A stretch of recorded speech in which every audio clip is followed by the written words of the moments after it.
First time in the library. क्युरिओसिटीतूनच मुलं शिकतात.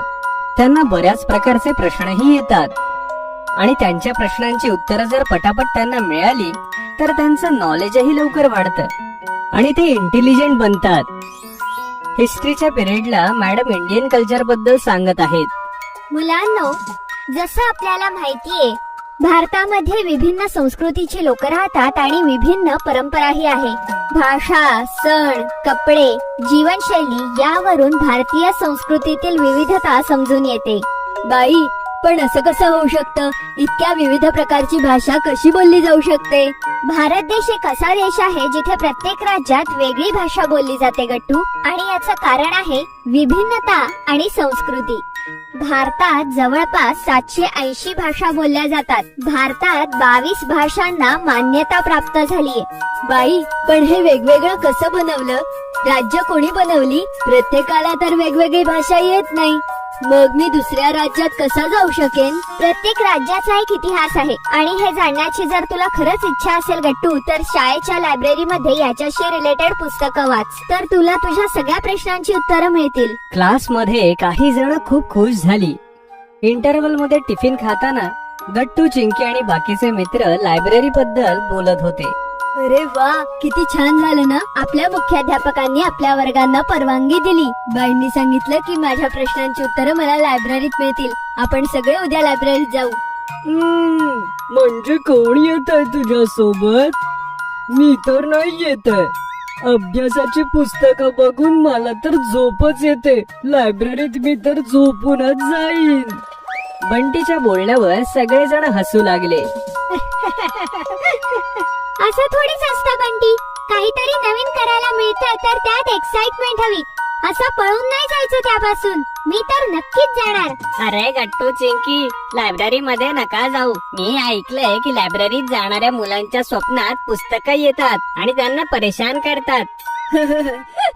तुला हे कोणी सांगितलं भूषण? असं काही नसतं. सगळेजण भूषणच्या बोलण्यावर हसू लागले. सगळ्या मुलांनी बघितलं की नोटीस बोर्ड वरती लायब्ररी ओपन फॉर ऑल चा बोर्ड पण लावलाय. गट्टू, चिंकी शाळेतनं घरी आले आणि येताच आईकडे किचन मध्ये धावत गेले. अरे गट्टू, चिंकी, जेवायचंय? पोळ्या नाही झाल्या अजून?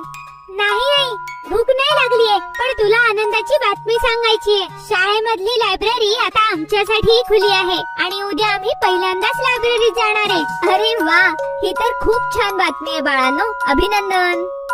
आईशी बोलून गट्टू, चिंकी अजूनच जास्त खुश झाले आणि रात्री जेवताना आईने बाबांना लायब्ररी बद्दल सांगितलं.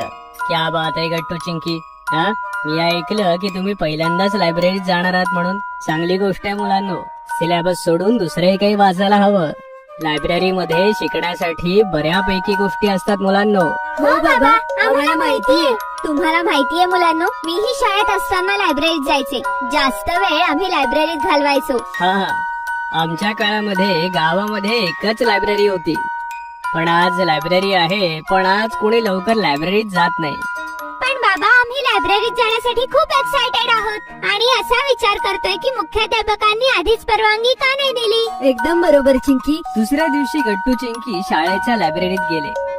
तिथे येताच गट्टू आणि चिंकीचं लायब्ररीत रजिस्ट्रेशन झालं. गट्टू, चिंकी लायब्ररीत आत गेले. दोघांनी बघितलं की वेगवेगळे शेल्फ्स बनवलेत.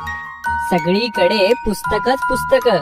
गट्टू आणि चिंकीने पहिल्यांदाच एवढी मोठी मोठी पुस्तकं बघितली. गट्टू, बघ ना, किती मोठाली पुस्तके आहेत.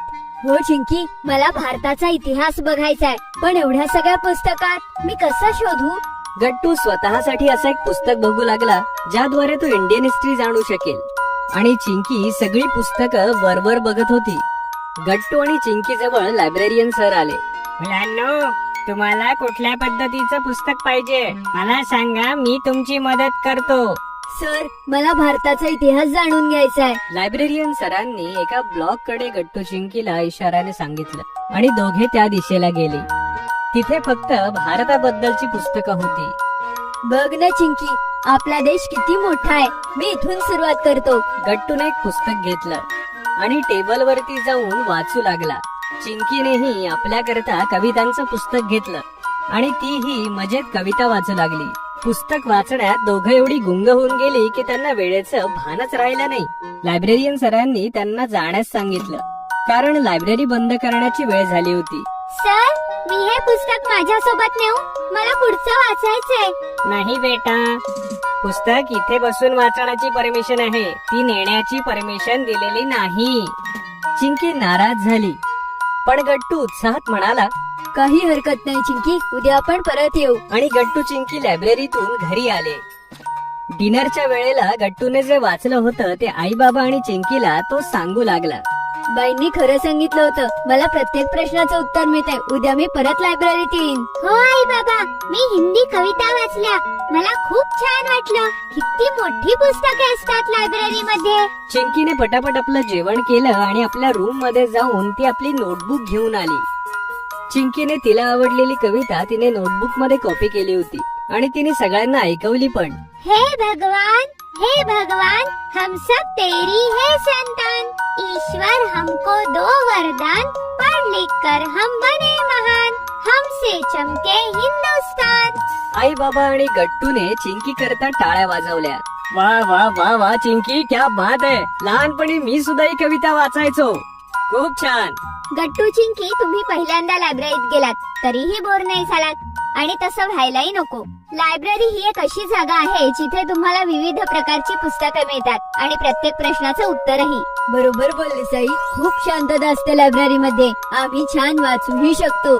मी स्वतः मुख्याध्यापकांना थँक्यू म्हणणार आहे. पहिला लायब्ररीचा अनुभव खूप छान होता. Stay happy and keep reading. We would like to request you, please like, share and subscribe to our channel. And also comments your thoughts regarding book reading.